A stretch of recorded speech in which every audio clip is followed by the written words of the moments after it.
Comencem en aquesta pedrera abandonada en la riera de Picamena, Aiguafreda, Osona. He agafat una pedra, possiblement un esquís cobert d'òxid de ferro.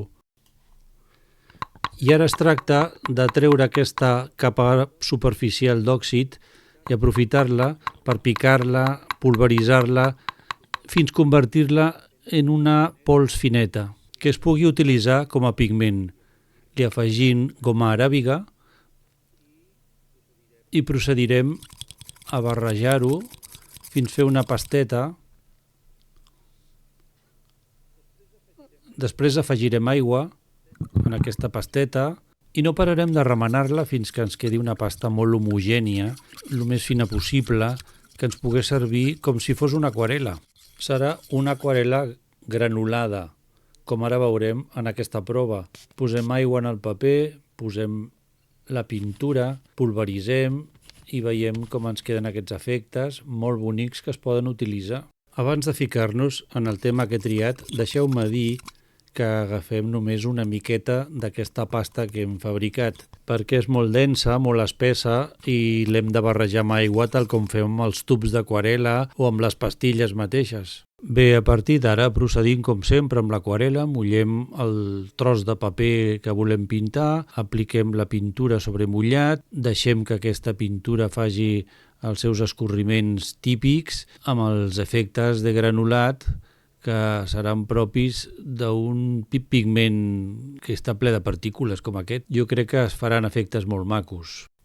Bé, mentre anem fent, potser seria el moment d'explicar quin és el tema que ens hem proposat, de què va aquest dibuix i per què.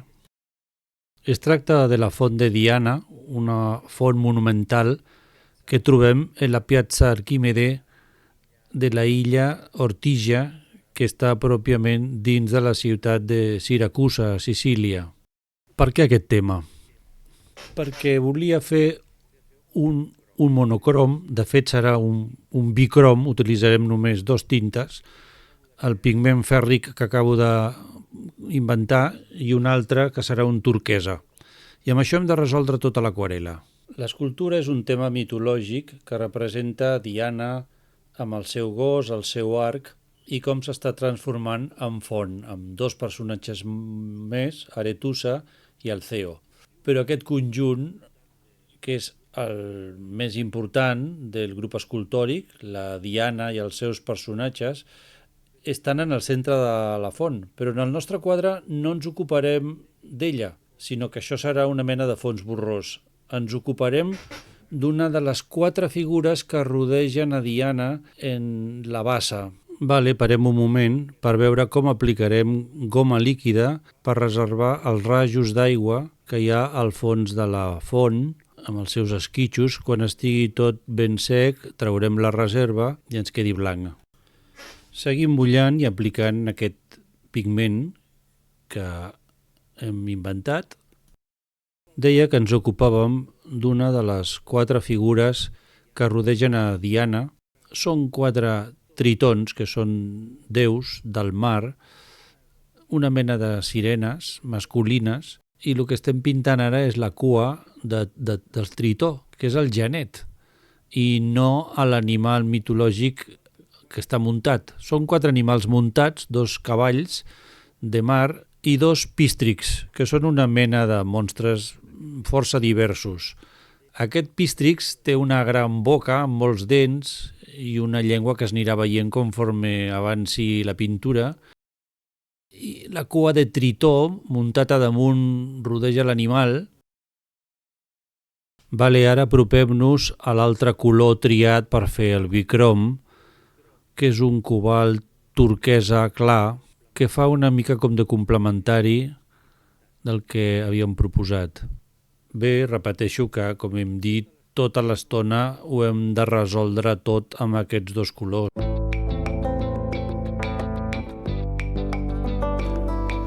El monument no és pròpiament d'aquest color vermellós que hem proposat, sinó és d'un color ocre, però com és de pedra i fa rugositats, el material s'adequa molt bé a aquests grans, a la rugositat, a la textura. Fixeu-vos en el granulat del braç, l'avantbraç, el colze, el tors, tota aquesta textura que bonic que fa. Fixeu-vos que ara es cola un color més fosc, com un terra més fosc, que segurament estava en el potet. No és cap dels dos colors que hem triat, però ho podem considerar un accident feliç perquè, vist l'efecte, no fa gens de lleig.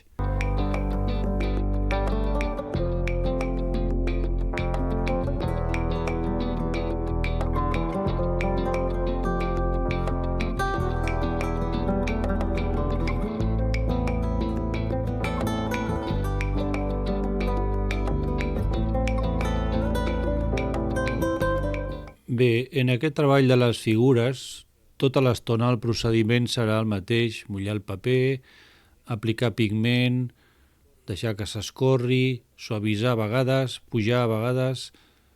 No hi ha cap tècnica especial aquí, si no és un anar fent amb paciència.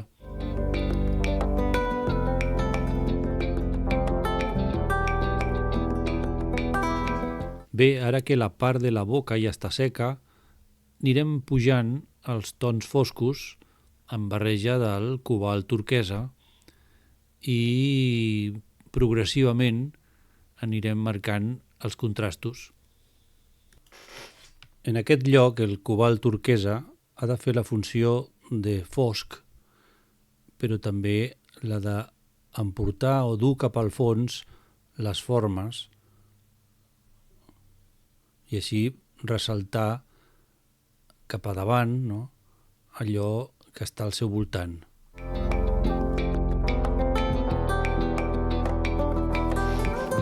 Els foscos dels ulls, que són alguns petits detalls, estan fets de nou amb el pigment de ferro i el cobalt turquesa barrejats.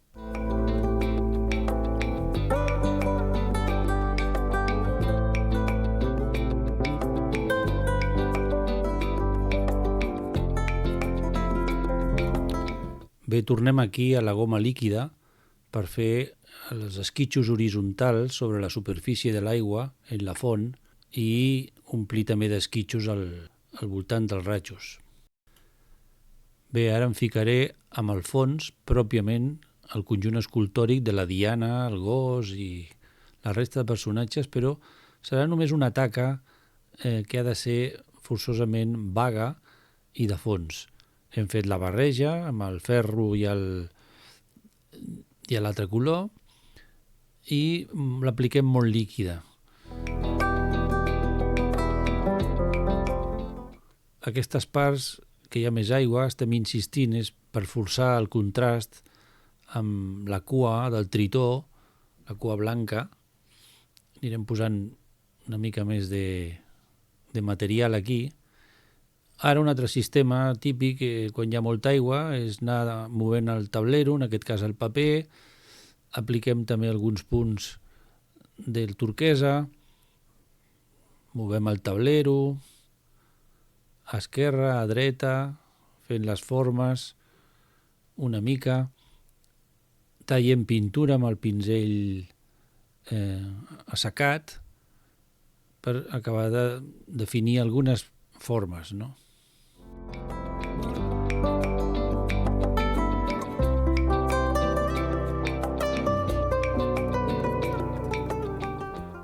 Ara m'ocuparé del fons amb el turquesa cobalt, de nou molt suau, net i amb especial insistència en les parts delicades que toquen la figura per accentuar el contrast. Aquí insistirem en alguns punts, però sempre deixant-ho tot molt líquid. Ara que tot s'ha assecat seria el moment de treure la reserva de goma.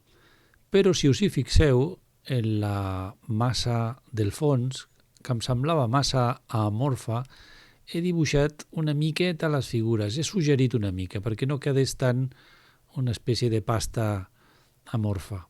I ara sí, estem traient ja la goma.